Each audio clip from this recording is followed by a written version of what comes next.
బాగుందా నాన్న? నాన్న బాగుందా? బాగుందా బాగాలేదా నాన్న? స్మార్టీ బాగుందా?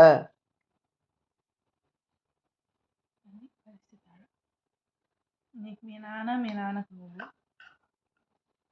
నా చేతిలో నుంచి లాక్కొని మరీ తినేస్తుంది ఆ పిల్ల. Spoon ice cream. వాళ్ళ బాబాయ్ లాగా, వాళ్ళ బాబాయ్ వాళ్ళ తాత ఇంకా పెట్టుకోండి. తిన్న పిల్లలు